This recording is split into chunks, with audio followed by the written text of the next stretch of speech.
چاوز، مدیر پیشین روابط عمومی کاخ سفید.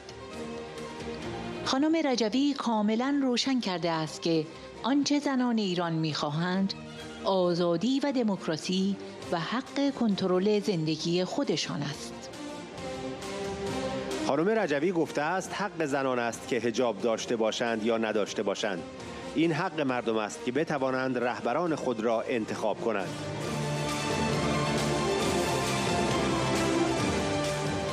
من اینجا هستم تا به شما بگویم مردم ایران نمیخواهند به رژیم قبلی، رژیم سلطنتی برگردند. آنها نمیخواهند تحت حاکمیت دیکتاتورها با هر نامی باشند. ده‌ها سال است که سازمان و گروهی وجود دارد که با رژیم مبارزه می کند.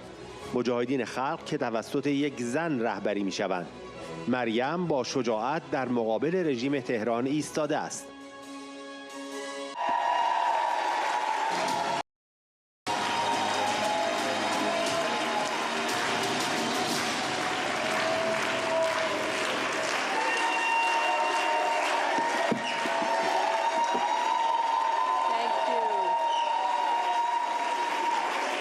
Thank you very much.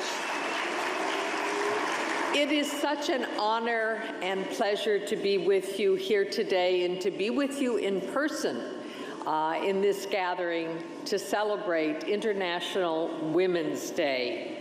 But it is most important that we are doing this not just in honor of women, but in honor of all of the people of Iran.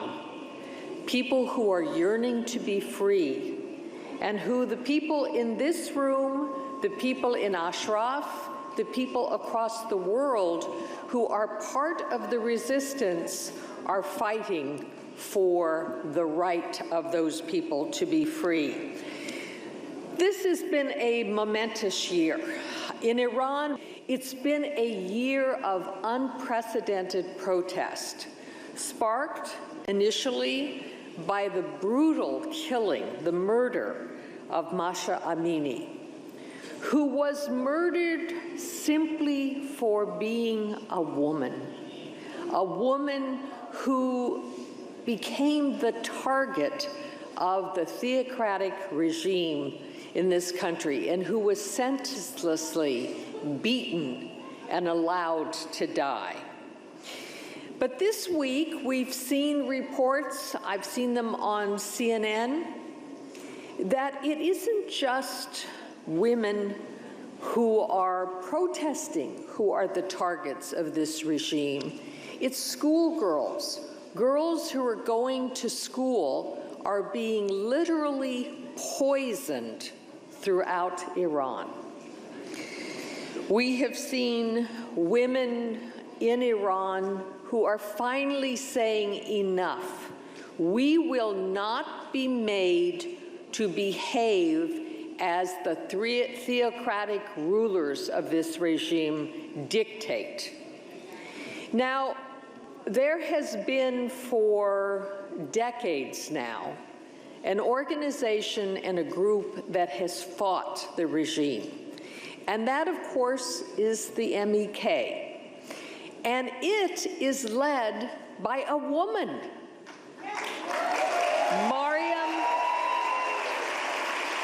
Meriem Rejavy. Meriem Rejavy has been a leader of this organization for decades. And she has been someone who has been fearlessly standing up to the regime in Tehran. But it isn't just Mrs. Rejavy who has been a leader. She is the first to say that she is just one person, one woman, but she has behind her dozens, hundreds, thousands of women who are part of this resistance.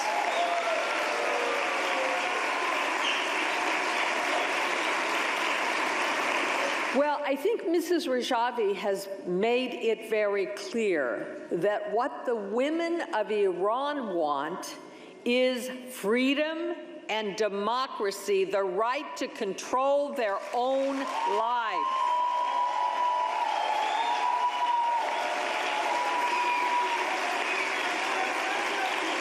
Mrs. Rejvi.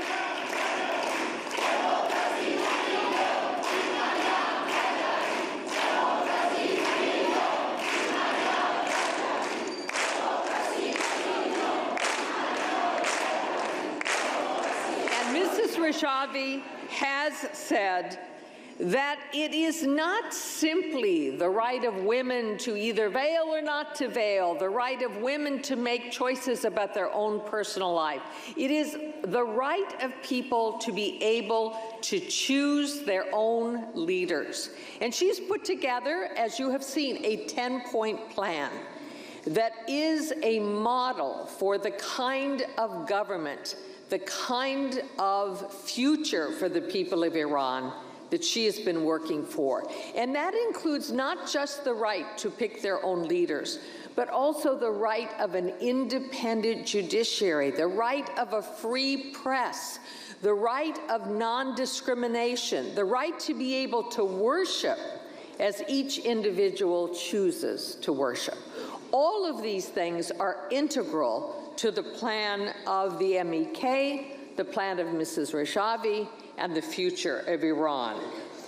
Now, I think there have been in recent weeks some people who have tried to suggest that, well, we want to get rid of the regime, the theocratic regime, so let's look to some of the people who have been part of the history of Iran. And there are even those who have suggested that maybe it would be good to go back to the old regime, to the regime of the Shahs. Well, I am here to tell you that the people of Iran do not want that.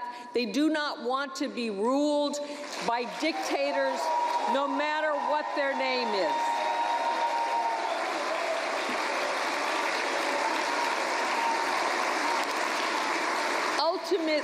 Ultimately, it will not be one person or even one organization that decides the future of Iran. The future of Iran will be decided by the people of Iran.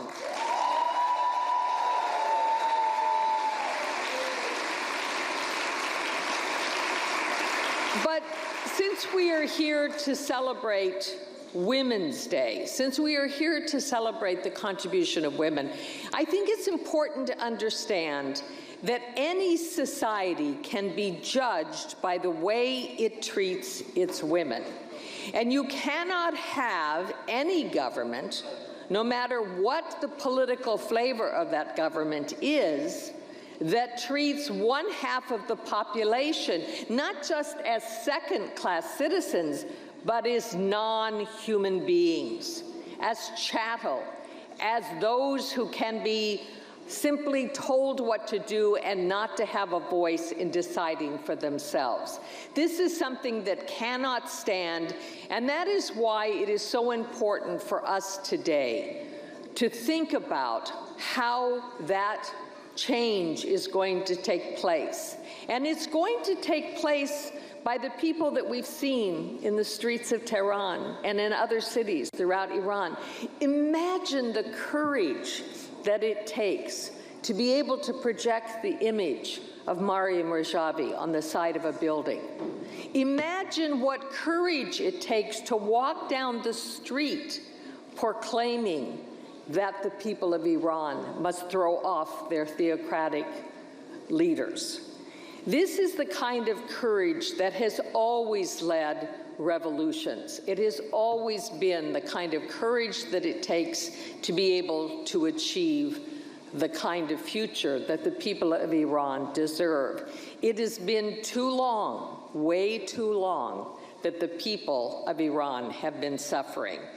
I do want to say, before I conclude, a word about the court decision that was handed down. It was handed down almost ironically on the eve of this great gathering here in Brussels. And what that decision said was that there is a treaty between the government of Belgium and Iran that in fact says that prisoners will be turned over to the government, but that the victims of those who have had crimes committed against them have the right to be heard.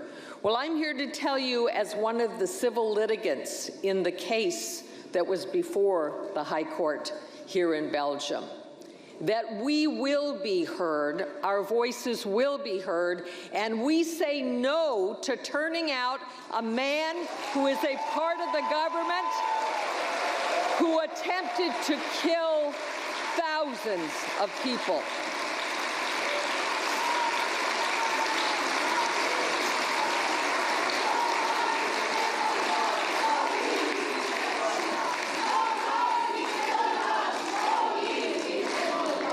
It is absolutely true, as Sarvi said earlier, that if Iran is rewarded by taking hostages in order to try to use innocent individuals to be able to take back their own paid, directed terrorists, that they will only be encouraged to do it again, that they will be encouraged to do more.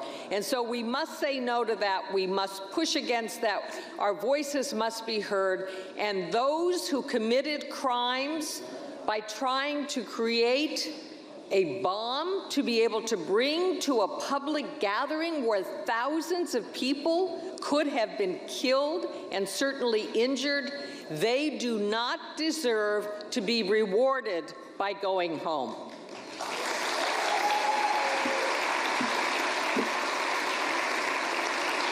Let me just conclude by saying we have seen almost 6 months of protests in Iran, but it is going to take more than just protests to be able to turn out this regime.